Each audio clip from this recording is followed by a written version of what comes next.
Hi, welcome to my channel. I'm Seema and you're watching The Synapse. Okay, so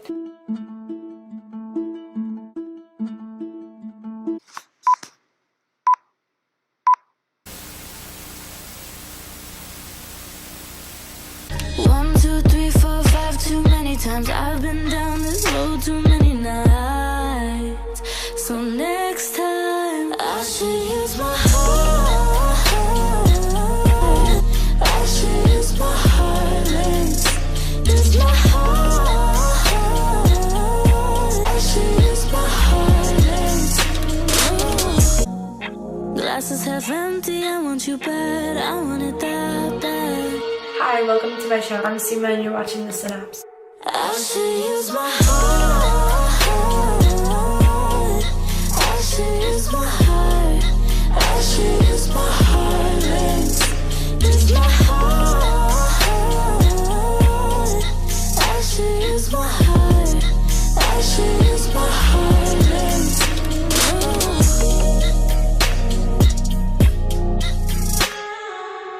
I was having a really difficult time today getting in touch with my creative side, and I was just running around in circles because I wanted to produce something. I wanted to produce either a video or get some editing done today or compose something, but my Mac ran out of memory and I just had to rush and all these different blockages came up. So this video is about ways to get in touch with your creative side effectively and efficiently.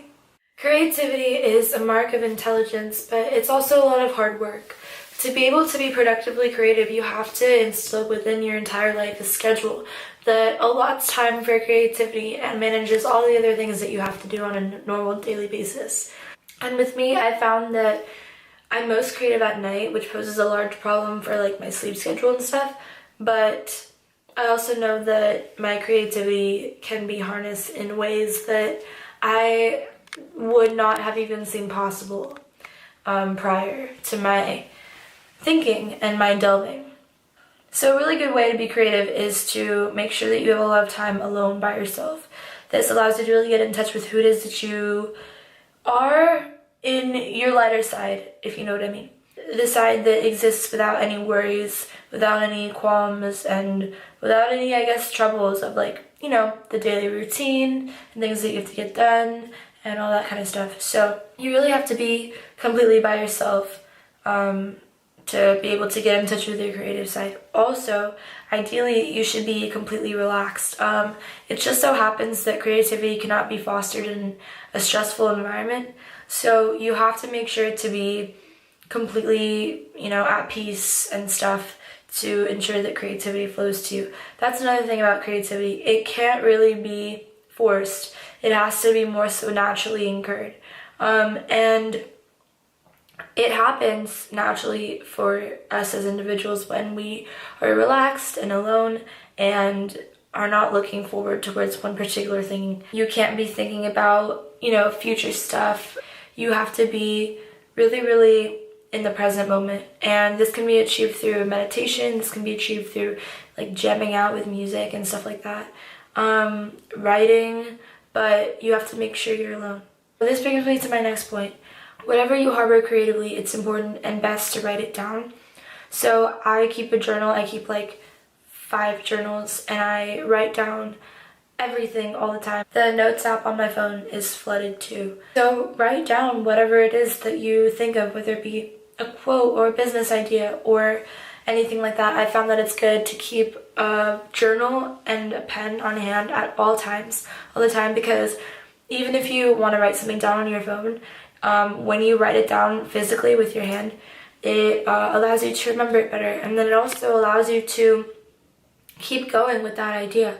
Once you start writing, you want to keep writing, whereas we're always on our phones and it's very easy to, bring on the motor movement of typing. So writing is something actually that is arbitrary to us now. And if you associate writing with creative thinking, you'll see that even in like anything that you have to write down will, bring this surge on of sort of creative, longing. Also, another thing is that when you write things down, you remember them better, and writing things down more frequently also will improve your memory. This is something that I've learned from experience as well, and it's absolutely crazy how much it actually helps you remember certain details. Another thing that I would say brings on creative thinking is to follow artists and influencers that you admire. Creativity comes from the heart, right? So when you follow artists and influencers that give you art and give you experiences and give you inspiration, you feel it in your heart, this happiness, this lightness of being. And so in order to replicate that feeling in a creative way, for ourselves and for other people, we have to follow influencers that are in sort of the realm of what we are trying to reproduce. So this means YouTubers, artists, songwriters, rap artists. This means bloggers, authors, public speakers, etc. Those are just my tips on ways to get in touch with yourself creatively. It also helps to make sure that you're in a very comfortable space. What do I mean by this? I'm not just talking about physically comfortable, but also like very, very in tune with who it is that you are. So wear clothes that make you feel like yourself or feel good. Sit in a space of nature or a space that allows you to get in touch with an old memory that you've had or something that touches your heart at the end of the day. So thank you so much for watching, and I will see you in my next video. I should use my heart.